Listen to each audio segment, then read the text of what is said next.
Good morning. It is Christmas. See my Christmas present over there? We got M over by SFJ Nation and by at Script Work. Bringing good vibes. So, shout out to Maria. Maria hit me up this morning. She said there was something I had overlooked on Instagram. Benzino. You guys know Benzino. And out of respect for Unc Tay and my homie, like Sunny, and also I think Seth Fletcher too. He's my homie. And Unc Tay is my homie too. So I got 3 homies. And if there's any other homies that I need to shout out, let me know. But I want to read anything that has to do with the black culture as a collective. And I'm not trying to make this into any kind of a joke or anything like that. Not at all. I'm just goofy like that, so I gotta try to calm down a little.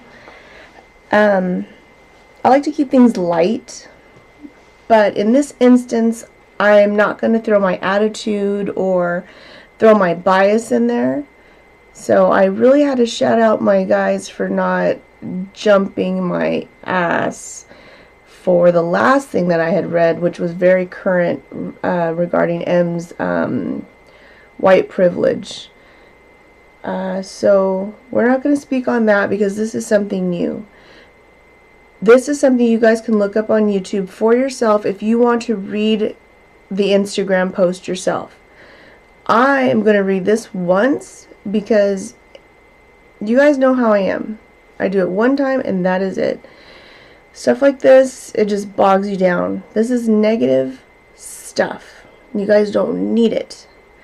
But I'm here to give you guys news, right? And hopefully funny content, but today is not that time. So, here we go. Benzino on Funk Flex and Dame Dash. Where was all this energy when Eminem dissed black women? Not on Christmas, and definitely not on December 23rd did this need to go on Instagram, Benzino. Okay. So here we go. It says, I am Benzino. That's the handle. Now let's make this perfectly clear. I respect both of these men's accomplishments in hip-hop. At Dusko Poppington created some of the strongest brands in hip-hop.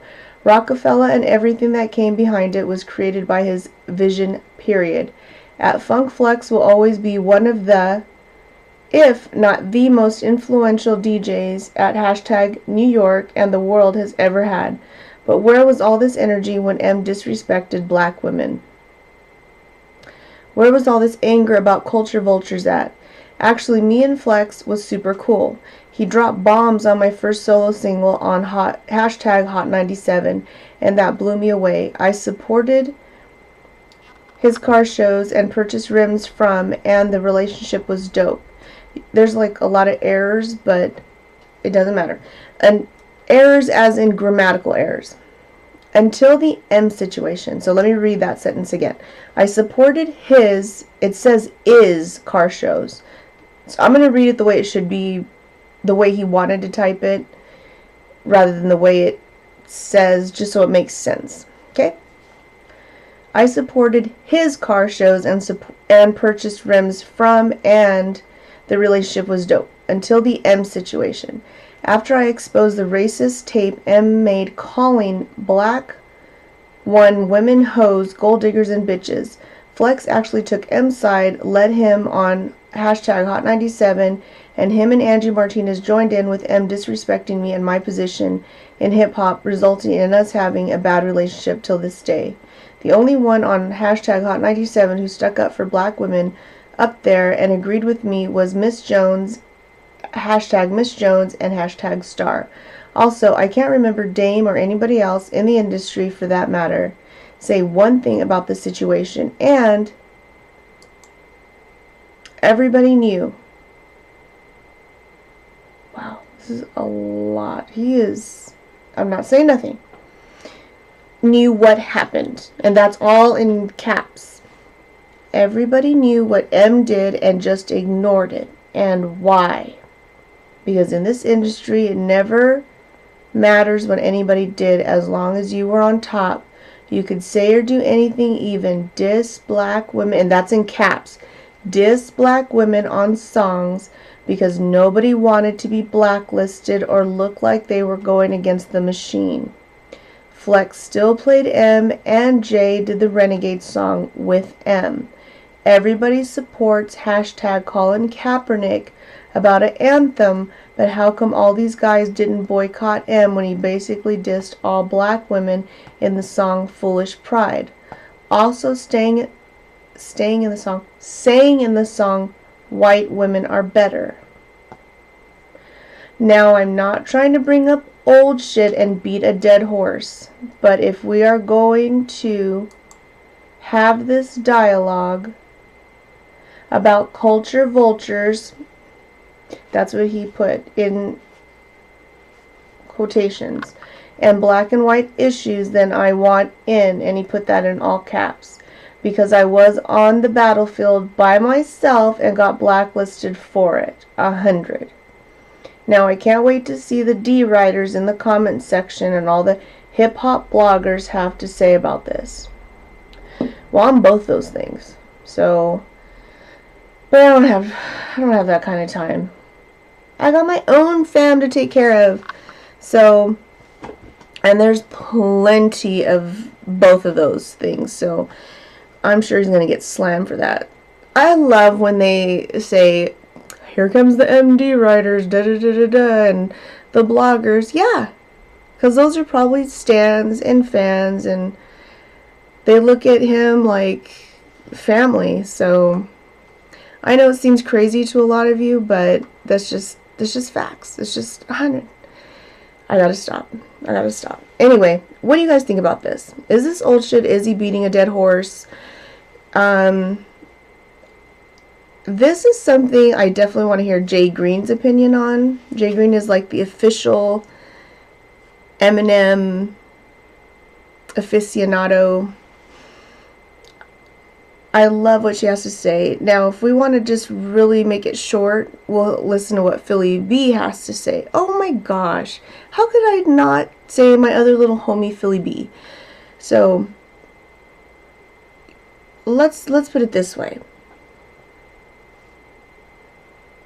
This is my sense. My 2 little cents. I'm not a black person in hip-hop. I'm only me, a Hispanic person in the hip-hop culture. I don't live and die by hip-hop. I just live and die. Do I love hip-hop? Yes.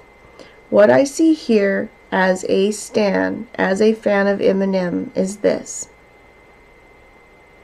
Eminem as an artist, in my standpoint, he got back through revenge at Benzino. Benzino, hey, he's trying to get back at Eminem somehow. Sure, this is a long time coming and not really it is kind of old, but to his credit, if I were Benzino, I would be doing this. Because that's just how petty I can be. If I was destroyed by somebody like Eminem. Are people going to see through this? Yes. Are haters loving this? Yes. Is this what keeps Eminem relevant, you guys? Yes. Everybody knows any, good and bad press, all press, there's no such thing as bad press, basically. The more you bring his name up, the more he stays on top, because you're talking about him. So, as much as everybody's like, why is he number one? Why is he so relevant? Because nobody can keep his name out of their mouth. Whether it's the haters, or whether it's the stans, or whether it's everybody in between. He's just trying to do what he does. That's all he's ever tried to do. Did he, and this is the fact of the matter, did he really say what it is that he's claiming diss all black women in the song Foolish Pride. I would love to know that. So if you guys do know that, let me know. And it says also saying white women are better. That, to me, just the little bit that I do know about Eminem and his history with Kim and what he has said about Kim, and Kim being Caucasian, I cannot see him saying that, guys. I'm just putting 2 and 2 together. And maybe what I say doesn't count. Or maybe it does as a woman and just reading between the lines. So I'm just trying to be non-biased and respect that this is not about me. So I would love to hear your thoughts. You guys let me know what you think, and let's respect each other's comments. Unless it's going to be constructive, let's respect each other's comments and try not to be offended by one another's comments. This is a safe place. I want everybody to feel like they can make comments here and not be attacked for it. If I see any attacking, you guys know I'm going to say something, because I love all of you guys equally. It should not be favoritism, okay? And it's Christmas, and you guys have a Merry Christmas, okay? And I'll probably talk to you guys soon, because we're doing 12 days of Dismas here. Well, not here, but at Shade 45, and I'm sure there's something to say about that. Or maybe not. I don't know. I have no idea. But I love you guys. And Nexus, I know that you're my girl fan, but you're not really, though. You're my family. That thing with Alana, I thought Alana was a girl, and this girl was telling me that she wanted to marry me and we should be girlfriends and this and that. So that was like the first time I've ever been hit on online. So then to find out that Alana was a man who was using a different cipher, it was very confusing. But Courtney and I were, we were rolling. We were like, what? Because Courtney was like, did you see this girl talking all this to you and this and that? I'm like, so flattering though. And then to find out it's a man. So I was just like, oh, I thought I really had like a girl really like me. So it's okay. I guess that day will come. Sorry guys, I just had to, I love you, Nexus. I know that you're a beautiful girl and you're my fam. So yeah, and you're probably one of the first ones to join. So there.